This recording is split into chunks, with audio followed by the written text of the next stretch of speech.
继续来看金曲奖的台语歌王黄山亮，平常时除了写歌创作之外，伊上爱的代志就是煮食。即届伊来担任着美食行脚节目的主持人，就山落海，用台湾的美食讲故事。台湾头到台湾尾，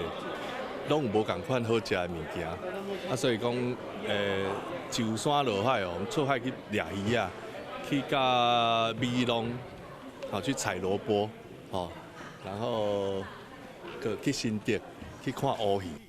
规年透当录节目，金曲奖台语歌王黄山亮甲麦克坑来，上山落海，透过食好料来讲这块土地的故事。